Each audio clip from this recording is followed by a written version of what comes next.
Hi friends, माझं नाव चैतन्य पत्की आहे आणि welcome back to my YouTube channel. आपण या व्हिडिओमध्ये ॲनालिसिस करूया टीम इंडियाचा सगळ्यात मोठा गेम या ICC T20 वर्ल्ड कप 2024मध्ये जी सेमीफायनल खेळवण्यात येणार आहे प्रॉव्हिडन्स स्टेडियम गयाना इथे, भारत विरुद्ध इंग्लंड.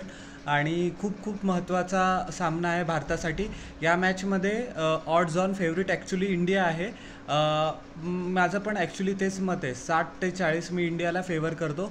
बट अशा मॅचेसमध्ये ऑड्सला काहीच महत्त्व नसतं. जी टीम जिचं नर्व चांगल्या पद्धतीने सांभाळते तीच टीम शेवटी विजयश्री खेचून आणते. सो खूप महत्त्वाचा, जसं की मी परत म्हणतो आहे, हा गेम आहे लेगसीज रोहित शर्माच्या आणि विराट कोहलीच्या, की शक्यतो ही त्यांची रोहित शर्माची तर I think almost for sure that it is is last white ball tournament. तर विजयश्री खेचून आणायची आपल्याला रोहित शर्मासाठी, ज्यांनी ज्या सेल्फलेस प्रकारे ऑस्ट्रेलियाविरुद्ध बॅटिंग केली आणि 3 वर्षामध्ये पण जशी त्यांनी ओव्हरऑल कॅप्टन्सी केली आहे. ICC टॉर्नामेंट त्याच्यासारख्या कॅप्टनच्या नावावर नाही आहे, हे खूप मोठं म्हणजे दुःखद एक फॅक्ट असणार आहे.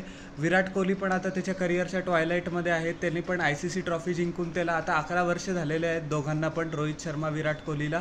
आणि 2013ची चॅम्पियन्स ट्रॉफी शेवटची होती, आपण फायनलमध्ये इंग्लंडलाच हरवलं होतं. सो थोडासा काय म्हणतात मला, की मनात एक भीती आहे, उत्सुकता पण आहे की आजच्या मॅचमध्ये काय होईल.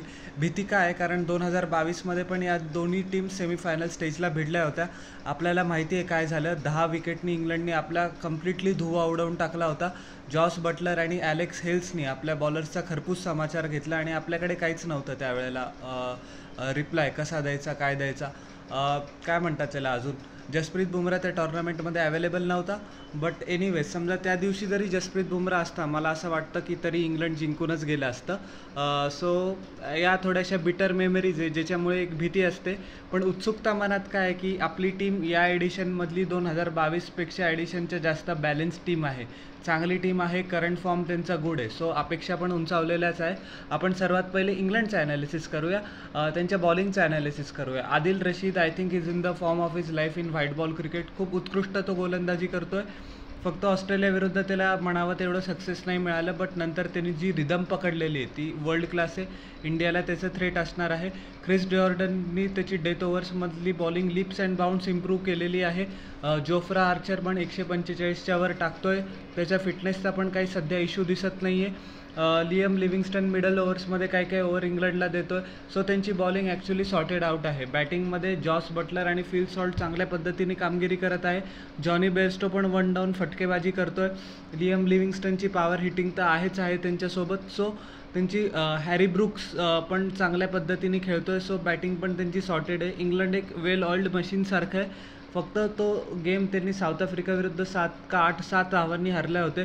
तो गेम त्यांच्यासाठी आय थिंक सो थोडासा एक सेटबॅक होता सुपर 8 स्टेजेसमध्ये, बट त्यांनी नंतर खूप चांगल्या पद्धतीने रिकवर केलं. आता आपण आपल्या टीम इंडियाबद्दल बोलूया. इंडियानी तर सगळे फॅसेट्स त्यांच्या तिन्ही डिपार्टमेंटचे कव्हर केले. जसं की तुम्हाला माहिती आहे, फिल्डिंग तर आपल्या टॉर्नामेंटमध्ये वर्ल्ड क्लास होतेच आहे. अक्षर पटेलचा तो कॅच मागच्या मॅचमध्ये कोण विसरू शकेल. त्याच्यानंतर बॉलिंगमध्ये Arshdeep Singh top of the order wicket घेतो आहे. डेथ ओव्हर्समध्ये पण तो खूप चांगली बॉलिंग करतो आहे. जसप्रीत बुमराह दुसरी ओव्हर टाकतो आहे. तो मिडल ओव्हर्समध्ये पण रोहित शर्मा त्याला 1 ओव्हरचा स्पेल देतो आहे आणि शेवटी डेथ ओव्हर्समध्ये 2 ओव्हर्स तो पण चांगल्या पद्धतीने टाकतो आहे. त्याचे कटर्स, व्हेरिएशन्स, चेंज ऑफ पेस, त्याचं तर काही हे करायची गरजच नाही आपल्याला. कुलदीप यादव एक रेव्हलेशन म्हणून सामने आलेला आहे. मिडल ओव्हर्समध्ये इंडियाला तो कंट्रोल देतो चांगल्या पद्धतीने. रवींद्र जडेजाची बॉलिंग अपेक्षेप्रमाणे पडली नाही आहे, बट होपफुली तो या मॅचमध्ये चांगलं प्रदर्शन करेल. अक्षर पटेलने पण ज्या पण वेळेला त्याला बॉलिंग दिली आहे, कंटेनिंग जॉब खूप चांगल्या पद्धतीने निभावलेला आहे.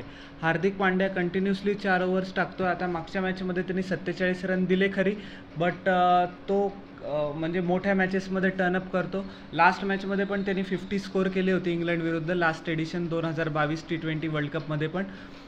सो त्याच्याकडनं पुष्कळ अपेक्षा असतील टीम इंडियाला. शिवम दुबे 1-2 ओव्हर टाकू शकतो गरज पडल्यास. सो बॉलिंग आपली सॉर्टेड आहे. बॅटिंगमध्ये रोहित शर्माला जो मागच्या मॅचमध्ये सूर गवसला आहे, पूर्ण 146 कोटी भारतीयांची हीच अपेक्षा असेल की तो याच वेन ऑफ फॉर्ममध्ये कंटिन्यू करो चांगल्या पद्धतीने. विराट कोहलीचा फॉर्म थोडासा कन्सर्निंग आहे, थोडासा नाही पुष्कळ कन्सर्निंग आहे, थोडासा अंडरस्टेटमेंट होता ॲक्च्युली. 2 त्यांनी झिरोज बनवले, काहीतरी 4 सिंगल डिजिट स्कोर आहे. फक्त अफगाणिस्तान विरुद्ध त्यांनी 24 धावा केल्या आणि काय म्हणतात त्याला बांगलादेश विरुद्ध 37 धावा केल्या. सो मला वाटलं होतं बांगलादेश मॅचनंतर तो रिदममध्ये आला, बट जॉश हेजलवूडच्या तोनी म्हणजे अनएक्सेप्टेबल शॉट खेळून तो आउट झाला. होपफुली आज तो चांगलं खेळेल. सूर्यकुमार यादव पण चांगल्या फॉर्ममध्ये आहे. अनफॉर्च्युनेटली मागच्या मॅचमध्ये त्याला यश मिळालं नाही. त्याच्यानंतर Hardik Pandya lower down the order चांगली बॅटिंग करतोय. रिषभ पंतनं फक्त त्याचं थोडंसं किंचित त्याचं ॲग्रेशन कंट्रोल करायला पाहिजे. नंबर 3ला तो समजा टिकून राहिला तर सिंगल हँडेडली ऑपोजिशनकडनं मॅच खेचून जाऊ शकतो. शिवम दुबेचा पण हिटिंग रेंज परत आली. रवींद्र जडेजा आणि अक्षर पटेल पण खाली चौकार षटकार लगावू शकतात. सो इंडिया माझ्या मते जसं की मी सांगितलं काही वेळापूर्वी 60% इंडियाचे चान्स आहे, बट लेट्स होप. सगळ्यात महत्त्वाचं म्हणजे 30 डिग्री सेल्सिअस टेम्परेचर राहणार आहे. 8 वाजता इंडियन स्टँडर्ड टाईम पहिला बॉल टाकला जाईल आणि 70% चान्स आहे रेनचा, म्हणजे थोडंसं डॅम्पनिंग फॅक्ट आहे. समजा जर वॉशआउट झालं तर सुपिरियर रन रेटमुळे टीम इंडिया पुढे जाईल, बट आय थिंक सो आपल्याला तसं पुढे जायचं नाही. आपल्याला खेळायचं आहे, नमवायचं आहे आणि डिझर्वेडली पुढे जायचं आहे. सो कसे टॅक्टिक्स ॲडजस्ट करतं टीम मॅनेजमेंट हे बघणं औत्सुक्याचं ठरणार आहे. सो तुम्हाला माझा या मॅचचा प्रिव्ह्यू कसा वाटला हे जरूर न चुकता खाली कॉमेंट सेक्शनमध्ये सांगा आणि माझ्या यूट्यूब चॅनलला लाईक, शेअर आणि सबस्क्राईब करा आणि बेल आयकॉन प्रेस करा पुढच्या नोटिफिकेशनसाठी. आपण भेटूया नेक्स्ट व्हिडिओमध्ये. Till then everyone, bye.